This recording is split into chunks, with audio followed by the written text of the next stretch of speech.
Good morning. It's coffee time with God. Yes. Our gospel for today, remain in my love. That is taken from John 15 verses 9 to 11. Maiksi lang po ngayon ang ating gospel. Let us Let us pray. Come, Holy Spirit, I need you. Come, Holy Spirit, I pray.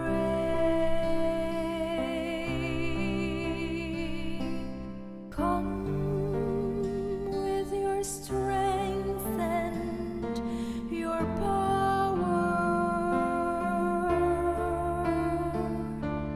Come in your own special way.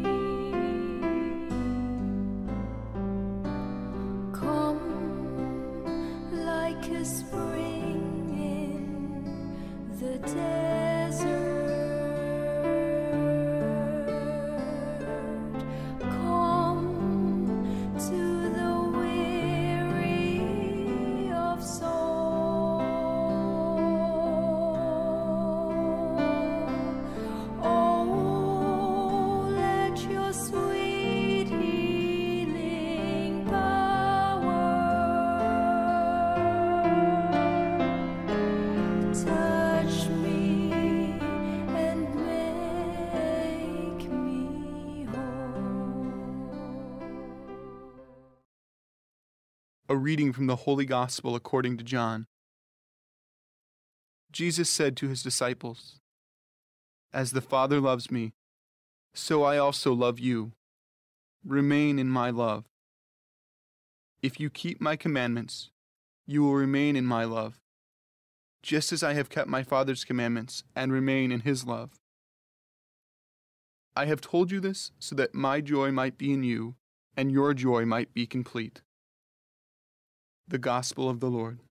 So sa akin yung napansin ko dito yung word na remain. Kasi 3 beses siya sinabi.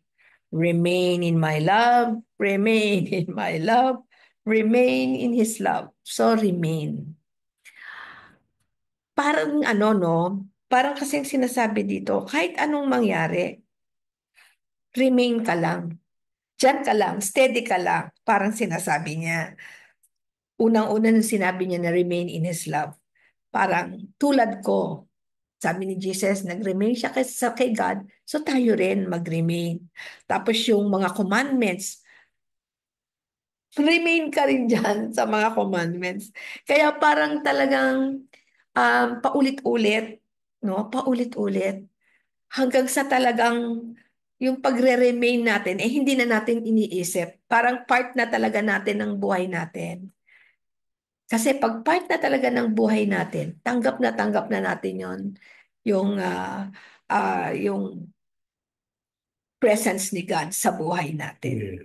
Amen. Okay, so para sa iyo yung remain, parang yan yung tinatawag nating loyal, Yeah. faithful, di Tama. ba? Yung obedient dun Mm. sa kanya. Tapos sabi mo rin, parang pumasok na dapat yan as if Jesus is part of your life. Yes. Parang kasama mo na talaga. Okay? Ako naman, ang napili ko, joy. Joy. Yung joy na yan, yan yung fruits ng pagiging faithful mo, pagiging loyal mo kay Jesus. Kasi sabi niya, yung joy na yan, yan ay galing sa akin. Gusto ko mapunta sa iyo at sana ay maging complete. Yan. That means complete. Ayan yung anuman ang situation outside yung surrounding you, ay hindi ka maapektuhan.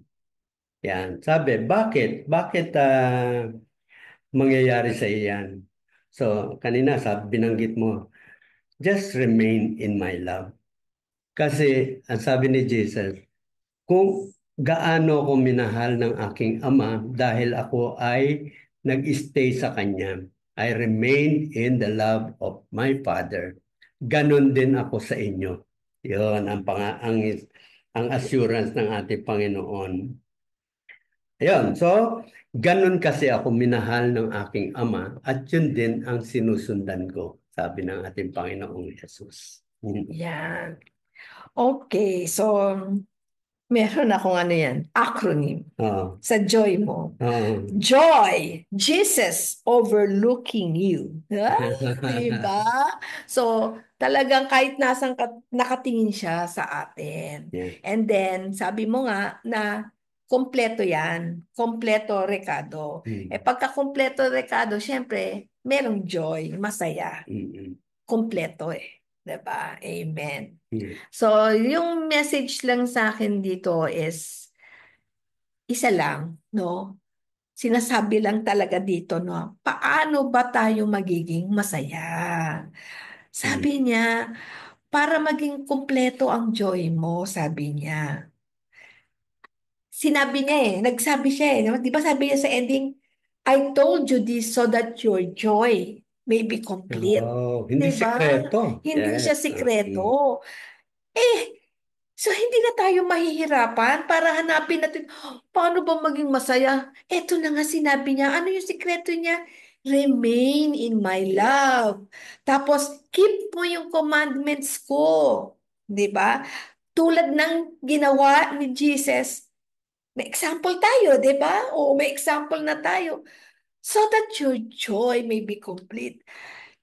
Siyempre tayong lahat tayo dito sa mundo, yan naman yung una nating gustong ma-achieve Di ba yung maging masaya tayo? Yes. Kung makamundo ka nga di ba gusto mo maging mayaman? Yes. Kasi feeling mo, doon ka sasaya. Di Yes. ba? Pero, yung pagiging mayaman, temporary lang yon. Hanggang nandito ka lang.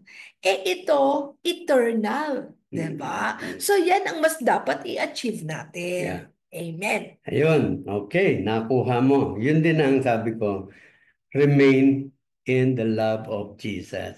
So, yun ngayon ang problema natin. Paano ba natin magagawa yun? Kasi yun nga ang problema ng tao. So, unang sinabi niya, obey in all my commandments. Yan ang sabi natin, Panginoon. So, yun ngayon, ang gusto natin hanapin, paano natin magagawa when we have all the problems para tayo ay malihis doon sa pagsunod sa mga utos ng Diyos. So, yung una siguro, yung dapat let us avail of all the sacraments. Kasi doon pinadadaan ng ating Panginoon lahat ng mga biyaya na kailangan natin. Kung paano tayo maging mapagpatawad, kung paano natin mapapalakas yung ating pananampalataya, yung paniniwala sa ating Panginoon, kung paano natin bibigyan ng kalakasan, yung pangako natin pag tayo ay nag-asawa. Di ba? So, everything is flowing to us through the sacraments. Ayan. Kaya, avail natin yon.